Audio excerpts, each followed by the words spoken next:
न्यूराज coaching classes के इस online व डिजिटल प्लेटफॉर्म पे आप सभी दोस्तों का हार्दिक अभिनंदन व स्वागत है।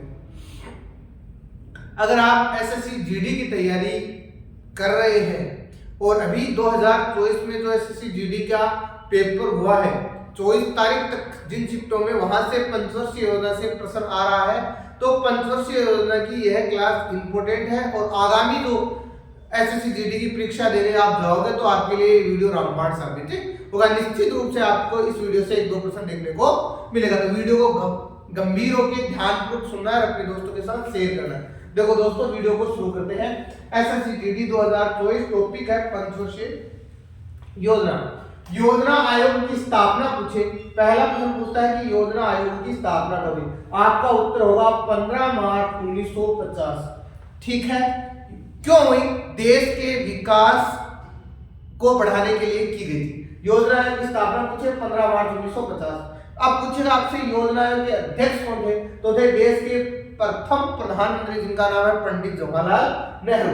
और ये तो देखो बच्चे को आता है ये प्रश्न, पंडित जवाहरलाल नेहरू। वो ये पूछते हैं योजना आयोग के प्रथम उपाध्यक्ष कौन थे, ये थे गुलजारीलाल नंदा। आगे देखो, आगे क्या है? पहली पंचवर्षीय योजना। इस पंचवर्षीय योजना की मुख्य क्या क्या होते हैं? प्रथम पंचवर्षीय योजना की शुरुआत पूछे आपसे 1951 से लेकर 1956 तक। ठीक है, कृषि का विकास हुआ, मतलब पहली पंचवर्षीय योजना में क्या किया गया? कृषि को डेवलपमेंट करने के लिए प्रयास किए। ये किस मॉडल पे आधारित है? तो हेराल्ड डोमर मॉडल के ऊपर आधारित है। यही परीक्षा में प्रश्न आया था एसएससी जीडी में कि प्रथम पंचवर्षीय योजना किस मॉडल के ऊपर आधारित है, तो आपका उत्तर होगा हेराल्ड डोमर मॉडल पे आधारित है। और उस समय पीएम कौन थे? तो पंडित जवाहरलाल नेहरू थे। इसमें सामुदायिक विकास कार्यक्रम 1952, राष्ट्रीय प्रशासन सेवा सिंचाई योजना जैसे बांगड़ा नांगल व्यास योजना, दामोदर नदी घाटी परियोजना। अब यह पहली पंचवर्षीय योजना मैंने आपको पढ़ाई। इस पंचवर्षीय योजना से प्रश्न कैसे पूछे जाते हैं? पहला प्रश्न कि प्रथम पंचवर्षीय योजना किस मॉडल के ऊपर आधारित थी, पहला प्रश्न तो ये बनता है।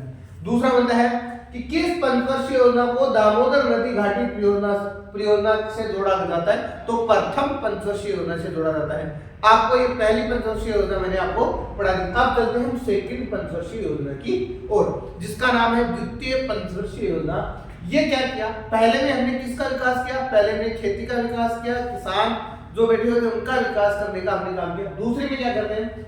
दूसरी पंचवर्षीय योजना 1956 से 1961 के मध्य हमने किया क्या कि भारी औद्योगिक एवं खनिजों की प्राथमिकता दी, और ये हमने कहा कि जो औद्योगिक क्षेत्र उनको डेवलप करेंगे और खनिजों को क्या देंगे? प्राथमिकता देंगे। खनिज को हम लोग उत्खनन करेंगे और उत्खनन करने के पश्चात हम अपने देश में कई चीजें विकसित करेंगे। ऐसे इस पंचवर्षीय योजना का उद्देश्य था। किस मॉडल के ऊपर आधारित है? पीसीबी महानवोन्मेष मॉडल के ऊपर आधारित है। ये कई बार प्रश्न पूछते हैं कि द्वितीय पंचवर्षीय योजना किस मॉडल के ऊपर आधारित है, तो आपका उत्तर होता है पीसी महानवोन्मेष मॉडल के ऊपर आधारित है। अब पीएम पूछते हैं कि पीएम कौन थे, तो जवाहरलाल नेहरू था। इस योजना में दुर्गापुरा, भिलाई, राउरकेला इस्पात कारखाने की स्थापना की। अब ये पूछेंगे कि दुर्गापुरा किसके सहयोग से लगाया गया, भिलाई किसके सहयोग से लगाया, और राउर जो किला है वो किसके सहयोग से लगाया गया है, तो आपको इसका उत्तर मिलता है। देखो, अगर पूछे कि राउरकेला स्टील प्लांट किसके सहयोग से लगा, आप कहोगे जर्मनी के सहयोग से लगा। कहाँ है राउरकेला? जो ये स्टील प्लांट लगा कहाँ है? ये उड़ीसा में है। दो प्रश्न बनेंगे, राउरकेला प्लांट किसके सहयोग से लगा, आपका उत्तर होगा जर्मनी के सहयोग से लगा सर। ठीक है कहाँ? उड़ीसा में। दूसरा प्रश्न क्या बनेगा? उड़ीसा के में एक जिला है, सुंदरगढ़ जिले में है। फिर है भिलाई। भिलाई कहाँ लगता है? भिलाई इस्पात संयंत्र सहयोग कहाँ है? भिलाई छत्तीसगढ़ में है। और किसके सहयोग से लगा है? तो ये रूस के सहयोग से लगा है। दो प्रश्न बन गए कि राउरकेला किसके सहयोग से लगा, आप आंसर दे दोगे, और भिलाई किसके सहयोग से लगा, आप आंसर दे दोगे। उसके बाद में पश्चिम बंगाल में दुर्गापुरा स्टील प्लांट की स्थापना की गई वर्ष 1962 में यूनाइटेड किंगडम यानी कि अमेरिका के सहयोग से लगा। प्रश्न आता है कई बार कि दुर्गापुरा स्टील प्लांट किसके सहयोग से स्थापित किया गया, आप कहोगे अमेरिका के सहयोग से स्थापित किया गया। और आजकल जो प्रश्न है ये तीनों विद्यार्थी रटके जाते हैं। आजकल एक नया प्रश्न पूछने लगे कि बोकरा स्टील प्लांट कहाँ स्थित है, आप कहोगे गुरुजी झारखंड। बोकरो स्टील प्लांट कहाँ है? झारखंड में। वर्ष 1964 में। किसके सहयोग से स्थापित किया गया? रूस के सहयोग से स्थापित किया गया था। अब इसमें आता है कि लक्षित वृद्धि दर, दूसरी पंचवर्षीय योजना की लक्षित वृद्धि दर कितनी थी? 4.5% रही थी। वास्तविक विकास रहा था 4.27%। मतलब दूसरी पंचवर्षीय योजना एक बहुत शानदार तरीके से हमने पढ़ा पहली पंचवर्षीय योजना, फिर हमने पढ़ी सेकंड पंचवर्षीय योजना। अब देखते हैं कि इस पंचवर्षीय योजना, हाँ सॉरी, इसमें एक चीज मैंने आपको बताई थी, यूनाइटेड किंगडम कहाँ है, तो आपका आंसर होगा ये इंग्लैंड की। मैंने अमेरिका बता दिया, उसके लिए मैं सॉरी, ठीक है ना, गलती से हो गया वो। पश्चिम बंगाल में कहाँ? दुर्गापुरा स्टील प्लांट कहाँ? यूनाइटेड किंगडम इंग्लैंड में है। अब हमने दो पंचवर्षीय योजनाएं पढ़ ली, अब हम लोग क्या पढ़ेंगे? तीसरी पंचवर्षीय योजना की ओर बढ़ रहे हैं। मैं ये वीडियो तभी अपलोड करूंगा जब आप मुझे इस वीडियो के अंतर्गत थोड़ा स्नेह दोगे, थोड़ा प्यार दोगे, क्योंकि आप लोग शेयर तो करते नहीं हो ना। ये क्लास चाहते हैं, स्टूडेंट जो क्लास चाहते हैं ऑनलाइन, आप चाहते हो कि मैं वीडियो अपलोड नियमित करता रहूं, तो आप लोग इनको ज्यादा से ज्यादा अपने तमाम दोस्तों के साथ शेयर किया करो, ताकि हम लोग जो कार्य कर रहे हैं हम लोगों को लगे कि विद्यार्थियों की हमारी बातें समझ में आ रही हैं। अन्यथा हमें लगता है कि यार हम लोग इस ऑनलाइन प्लेटफॉर्म पे उतर के और हम लोग क्या प्रयास कर रहे हैं। चलो मैं इसको थोड़ा कंटिन्यू रखता हूँ और क्लास को समझने का प्रयास करूँ।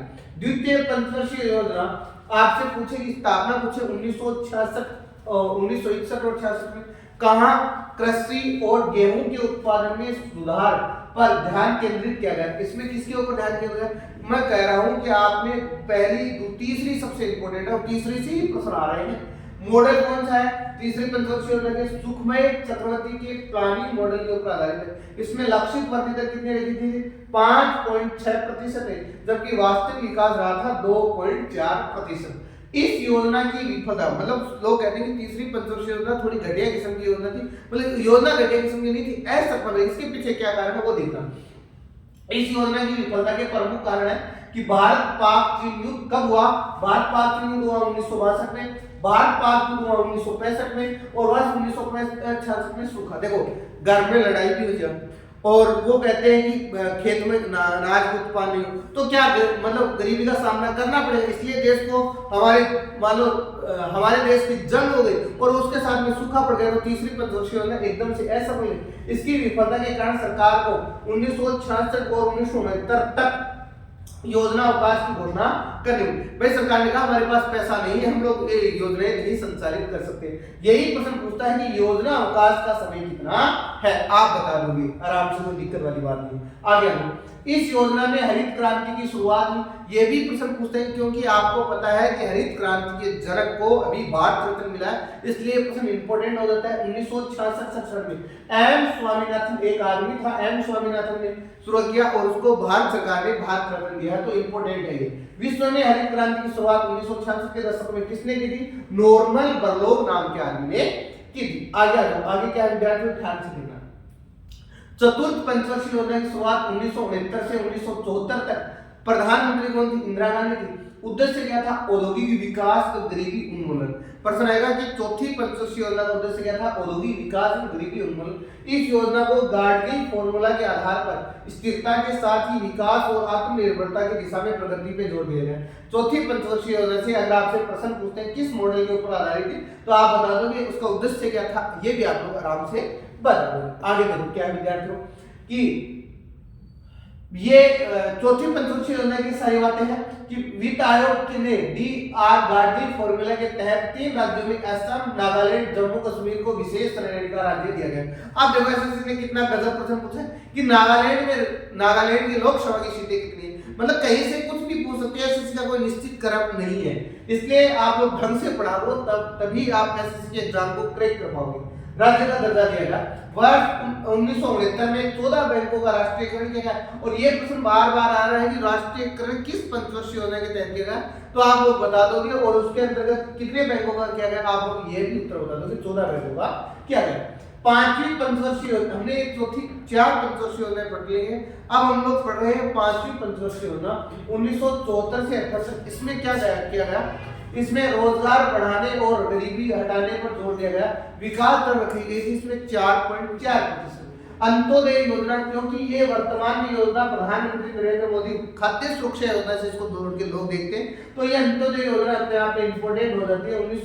17 से 78 इसी योजना में प्रारंभ की गई। यह योजना अपनी अवधि से पहले ही पूरी हो गई थी। इस योजना से गरीबी हटाओ का नारा दिया गया था। यह भी प्रश्न आता है कि गरीबी हटाओ, क्योंकि आपको पता है कि सेंटर में मोदी सरकार है, इसलिए पूछ सकती है कि गरीबी हटाओ का नारा किस पंचवर्षीय योजना में दिया गया था। यह 5वीं पंचवर्षीय योजना थी आपकी। आगे देखो, आगे क्या है, छठी पंचवर्षीय योजना है। छठी पंचवर्षीय योजना 1980 से 85 के मध्य चली। इस योजना का उद्देश्य गरीबी उन्मूलन और रोजगार में वृद्धि करना था। छठी पंचवर्षीय योजना का उद्देश्य भी पूछ सकते हैं आपको। शिवरन समिति की सिफारिश पर राष्ट्रीय कृषि एवं ग्रामीण विकास बैंक नबार्डा, यही प्रश्न आता है कि नबार्डा की स्थापना कब हुई, 12 जुलाई 1982 को हुई। प्रश्न कई बार प्रतियोगी परीक्षा में प्रश्न पूछा गया है कि नबार्डा की स्थापना कब हुई, किस पंचवर्षीय योजना में, तो आप कहोगे छठी पंचवर्षीय योजना में हुई। आगे देखो, इस योजना की लक्षित विकास दर 5.2 और वास्तविक विकास दर रही थी 5.